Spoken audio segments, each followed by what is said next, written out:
to learn about our new FLEXmax Extreme, long awaited, and we're really excited to have it on the market and be able to tell you a little bit about it and its capabilities and its intent. So with that, we'll get started. So obviously, we've seen a huge growth in the last handful of years in terms of battery-based systems, growing into traditional markets of residential standalone, also grid hybrid, grid interactive systems with backup. Also a huge expansion in industrial solar, and that ranges at all different levels from small solar on a stick, telecommunications or SCADA, or small power systems up to very large systems. And part of that is driven just by the sheer economics of PV power today. Has never been better to install solar as part of an energy mix in many applications. And our products, specifically our charge controllers, have been a key component in that equation. And our products we're seeing are being used in some of the most insane environments around the planet. As the combination of forces, cellular build-out, diesel reduction, hybrid power systems throughout the planet, and in remote areas have really taken off. They've really exploded. And our products have been a real key mix of that. But we looked at that and we said, there's an opportunity for us to even surpass what we're doing now, where we could design a product specifically for these industrial applications, for these extreme environments, for these great locations that could provide even more energy harvest and more reliability and more capabilities. Would be a good fit. Because we've been very successful in those areas. Customers have really come to depend upon our products and the way we stand behind it. We've got a good reputation as masters of the off-grid in terms of that rugged, reliable inverter, and then the service and support that goes behind it. We answer the phones, we help customers, we get the product out to them when they need it, because many of these applications are really moving into an area where the power production is monetized. Whatever it is they're powering, whether it be a home or a telecommunication site on a mountaintop, the demand for uptime and reliability and just constant power output, continuous through the years, no matter what may be thrown at it, is really important. And then if something does go wrong, when something goes wrong, how we deal with it, how we help support those customers and those installations to get back up and running is really key. So with that, we designed the FLEXmax Extreme, which was really designed from the ground up for improved MPPT and charge controller performance, but also based upon what we knew worked really well about the FLEXmax platform, what people really loved, what was very successful about it. We wanted to hold on to those attributes, but really go beyond it and improve some of the things that we knew we could do better. So we really took this as an opportunity to design and to examine every aspect of the original FLEXmax design. Quicker response to changes in voltage and current not only gives improved MPPT performance, but better regulation to the battery charging. A much improved EMI signature. Really, what we're hearing from installers is this is carrier grade. This is a device that can really go in any telecommunications site and have a low noise signature, which when you're powering a radio or a site like that is it's priceless. Also, if anybody's out there, there's a ham operator or listens to AM radio and wonders why you can't get communication during the daytime when the charge control is operating, you may enjoy trying this unit out. Also, is significantly improved nighttime tear loss, especially versus some of the competition we're seeing out there, so that all that precious energy that you're harvesting through the day stays in the battery, doesn't get lost powering a bunch of kitchen sink controller. Building out upon what we know about the sealed inverter, what we saw that gave the longevity to the FX platform is that knowledge of the environmental conditions that can really take power electronics out in terms of dust, moisture, humidity, bugs. So we said, what if we could apply that sealed design to a charge controller? Heck, what if we could go even beyond that, have a true outdoor rated enclosure, a controller that you could put anywhere, that you don't have to babysit it and build a shelter and a shed just for the power electronics. What if it could go anywhere, like what you do with a string inverter, if you could mount it on the outside of the home or outside of the power shed, where it's gives additional design flexibility, but also eliminates that heat load in the facility, and then build the unit so that the electronics are protected from that dust and insects and debris and other contaminants that we've seen can damage power electronics over time. And it's a true outdoor rating. This is an example of our icing test from, it is third-party certified NEMA 3R IP54. We also built in some pretty advanced thermal management in the device. It is a true passive cooling for reliability. No moving parts. It eliminates that weak link.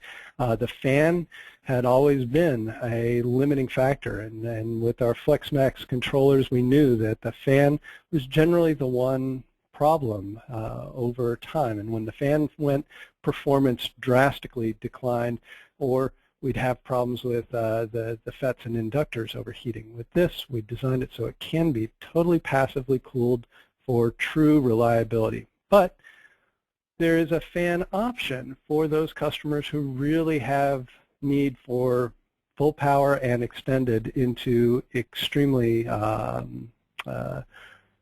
extreme temperatures. So with the fan, full 80 amp output up to 55 degrees C before we begin to derate, and at 71 amps at 60 degrees C. And that fan is a totally external device. It is powered by the controller, and it can be easily replaced or cleaned as necessary. It just snaps onto the lower heat sinks.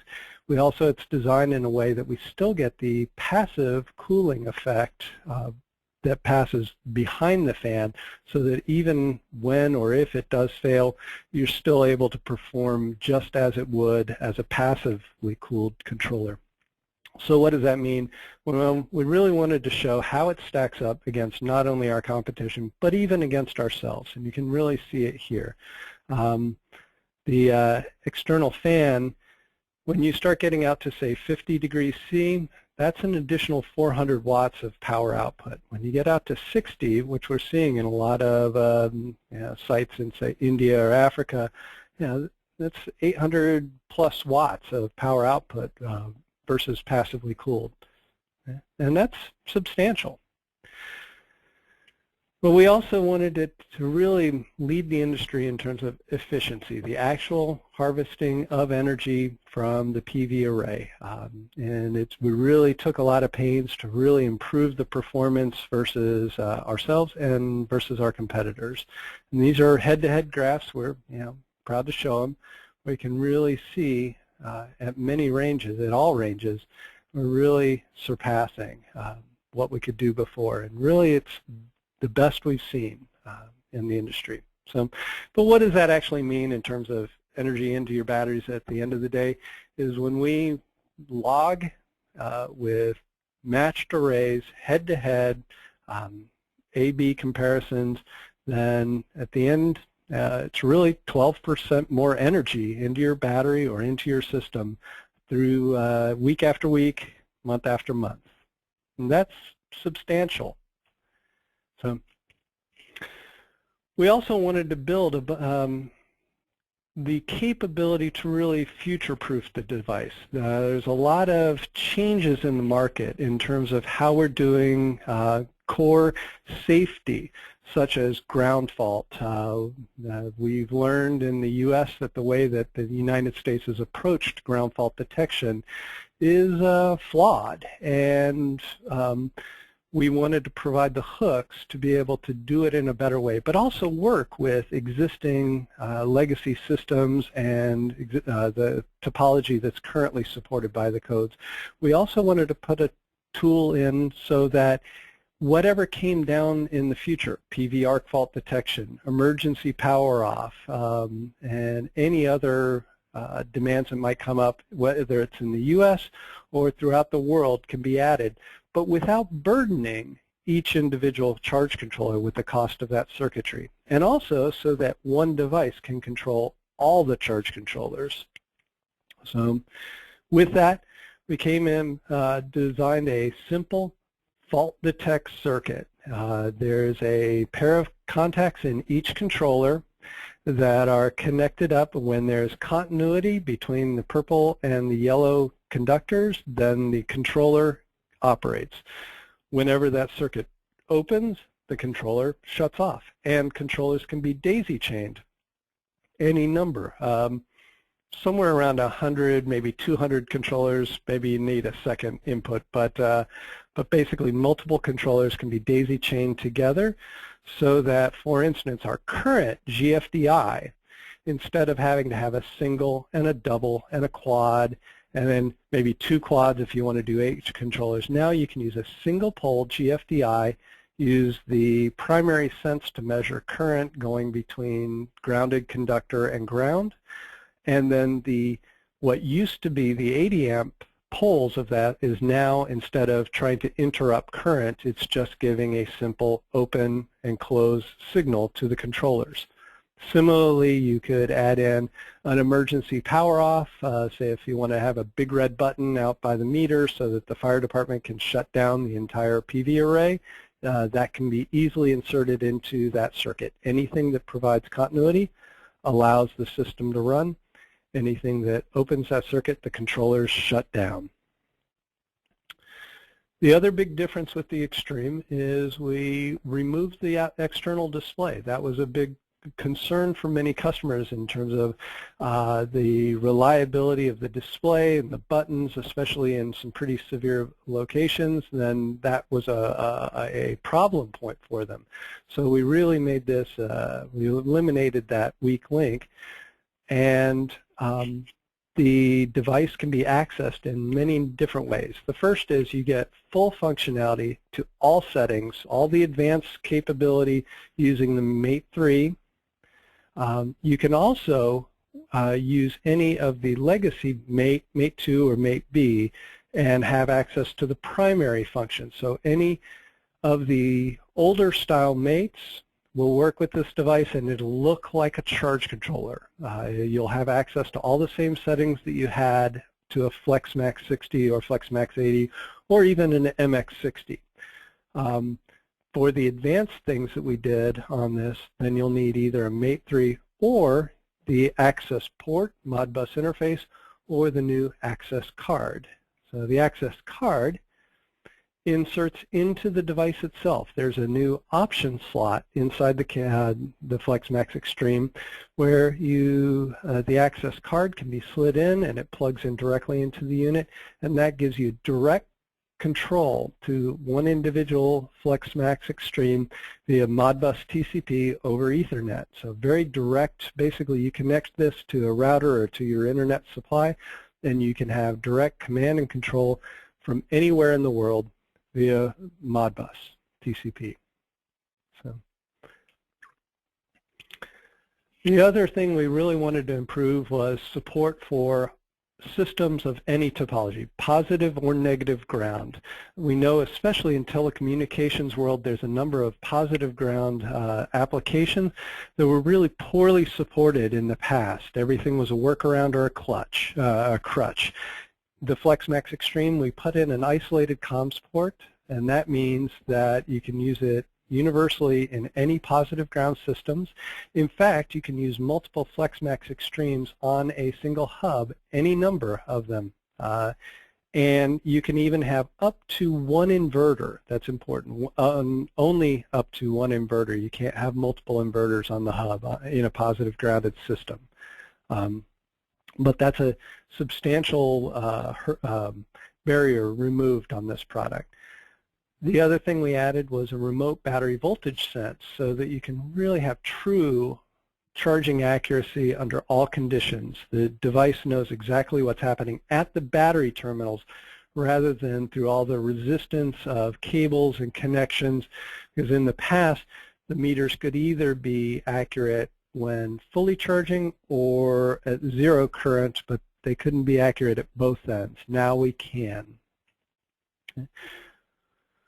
We also know there's a number of different battery topologies happening now, a lot of advanced batteries, a lot of changes in that, so we wanted to provide additional tools. So we put in a adjustable temperature compensation slope on the FLEXmax Extreme. The default is our typical 5 millivolts per degree C, but it is adjustable. It is also possible for the Extreme to override the inverter slope, so basically the system can operate to the level of the smartest device in the system. And so that's new capability for OutBack there. You can also put caps on the battery voltage so that if there's sensitive electronics in the system that can't exceed a certain voltage, which is pretty common in some telecommunication sites, they don't always build equipment that can stand the true charging voltages that are required of a flooded lead acid battery, especially in cold and hot temperatures. So we've given you the ability to set a cap high and low so that no matter how much the temperature compensation slope is, you won't exceed a certain voltage. Being an installer, having a little more room to access into the wiring compartments, to get a little more room to get those cables in. Also protect the device. In the past, one of the challenges we saw was when you're monkeying those big wires in, sometimes it was possible to damage some of the circuitry. So we wanted to really provide protections against that. No exposed components or items. We also wanted to make it a little easier to install. There's no mounting brackets that you have to remember. They're included with each controller, so you don't have to add additional items to your order. And you have a couple different options. It can either mount directly to the wall, align with the Radian's GS Load Center, or the FlexWare 500 or 1000, whether it's on a mounting plate or directly to the wall. Now, I'll quickly run through the LED status indicators. On the front, there's 4 indicators that give a host of information. I'll give a quick summary of what they do. The first is there's a blue charge LED that illuminates whenever there's basically more than 10 watts of available power from the array. And when the controller is in bulk, basically it's providing as much power to the battery as possible. That blue light is on solid.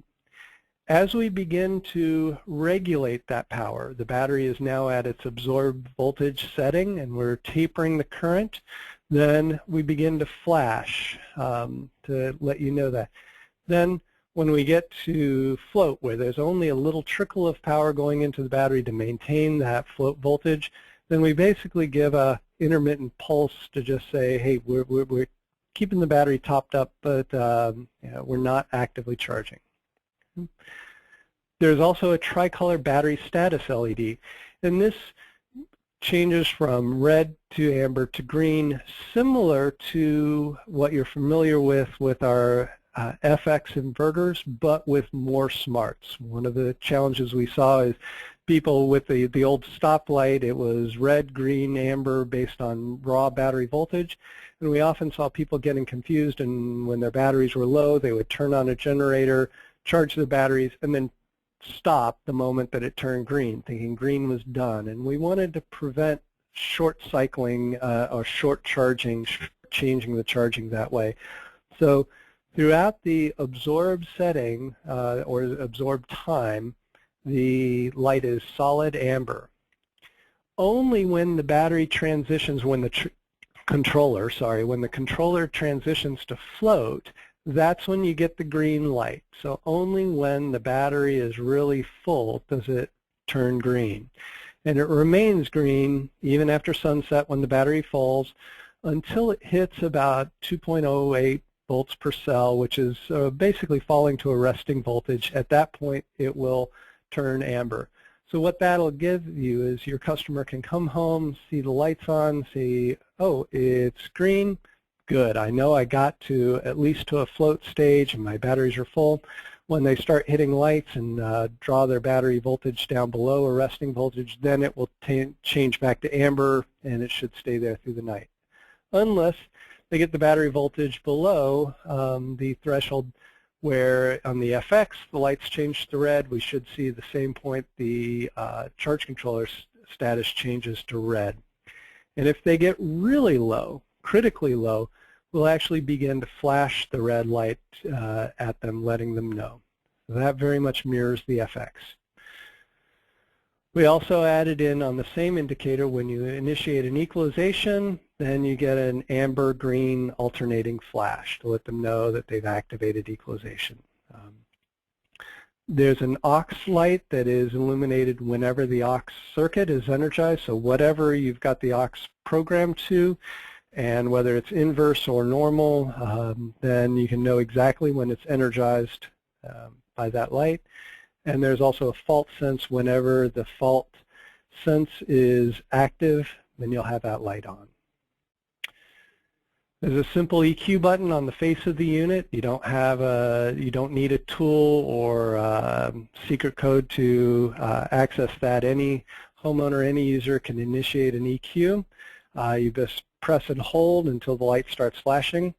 You also can cancel that by a quick push to cancel. You can also disable equalization if you want through the programming. You can also set equalization to happen on an automatic schedule in case it's a system that's unattended.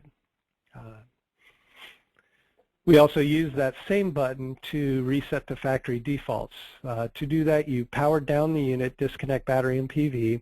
You press and hold the button while you power up the unit with the battery power.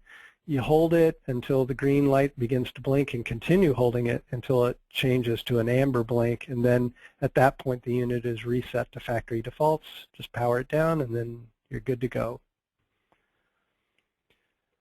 One of the things we really wanted to make sure on this unit was it was designed so that in the field the unit could be serviced.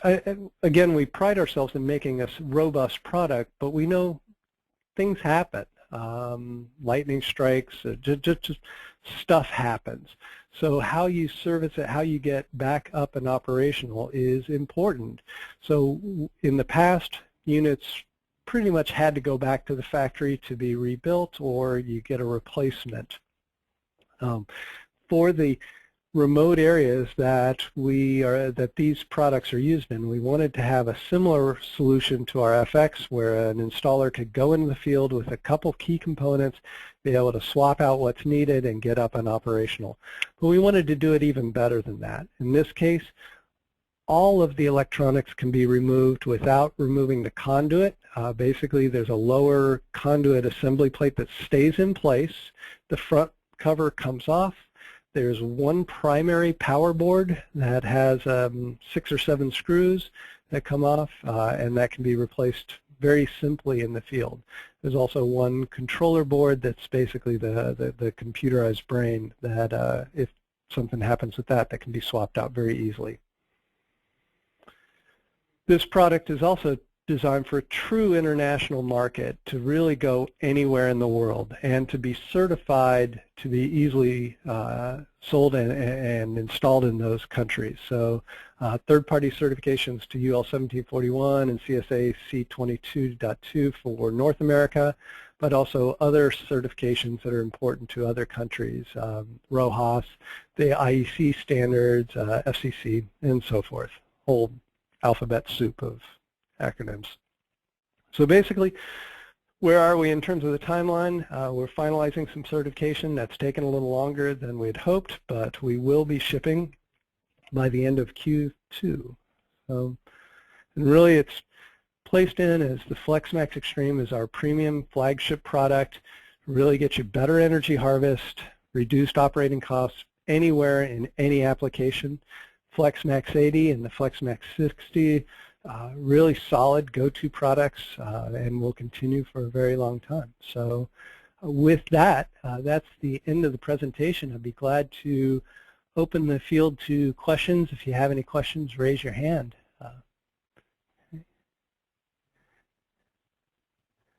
Let me see if I can.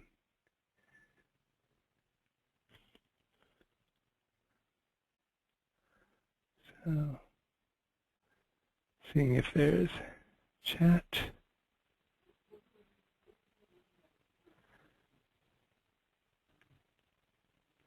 Anyone have any questions? Could you guys hear me?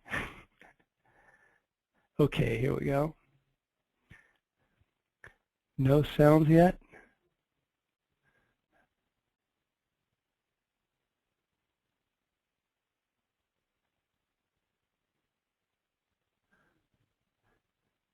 Okay, here we go. A question, is it possible to put an array in parallel? So it's absolutely possible to put multiple strings together in parallel to one controller up to the capacity of that controller. It is not possible to connect, oh, and it's also possible to connect multiple charge controllers to the same battery bank in parallel. However, each charge controller needs its own array. Okay.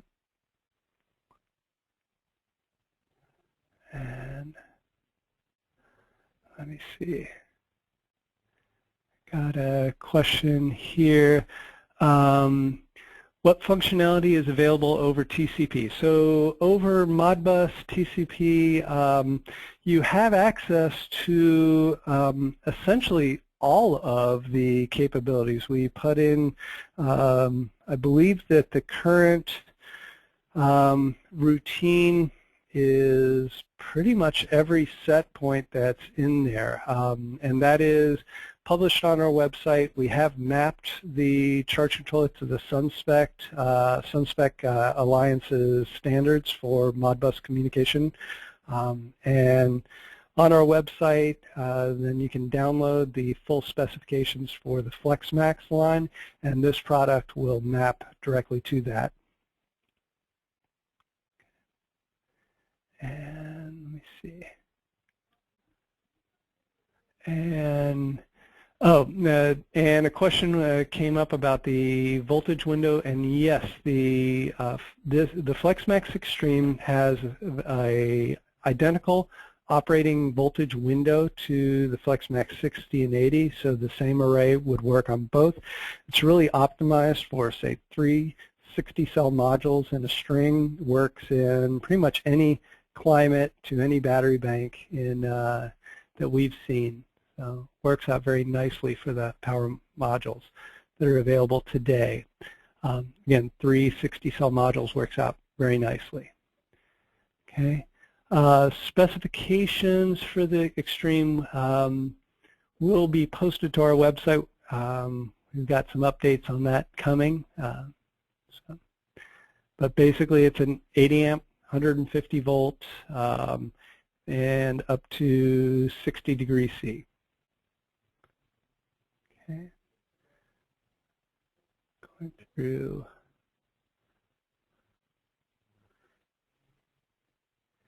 Looking for other questions here. We've got, I'm clicking through the buttons here.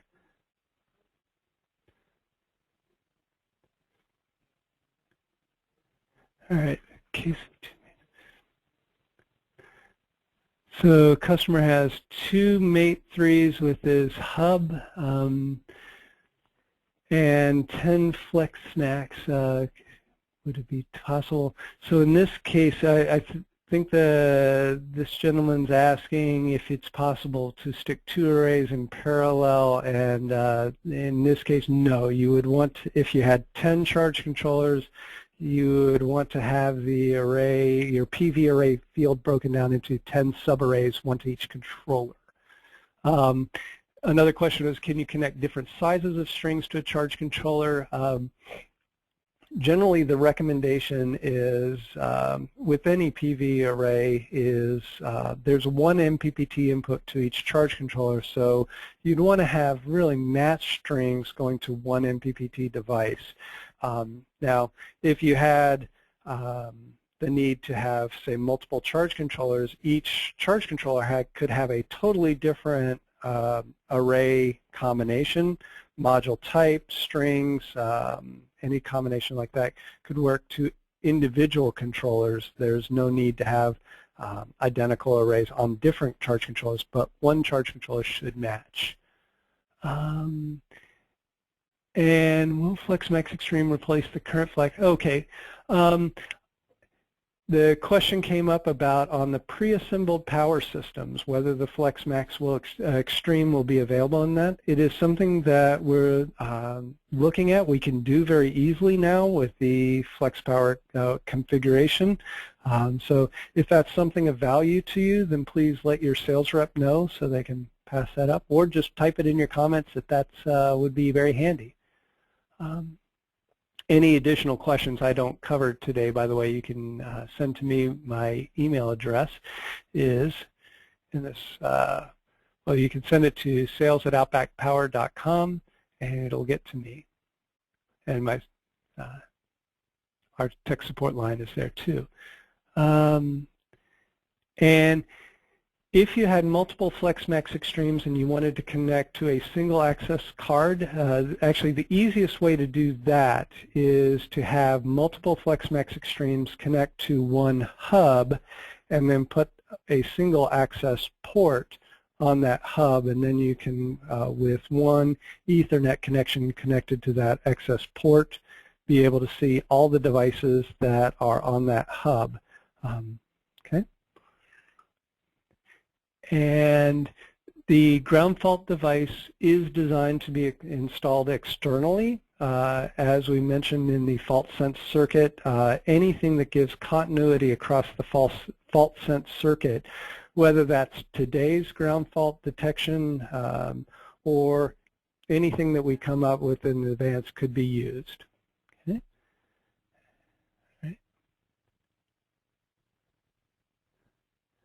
All right. It looks like the questions are starting to slow down now. So again, if you have any additional questions that I didn't cover, please send them to sales@outbackpower.com, and we'll make sure you get an answer and get directed to the right people. All right? And again, I really thank you for your time today and for taking time out of your day to come and listen about our new products. We think we're pretty excited about them. We think that that it will fit a very unique space in the market that is not being served and do it powerfully well. So again, thanks for your time and have a good day.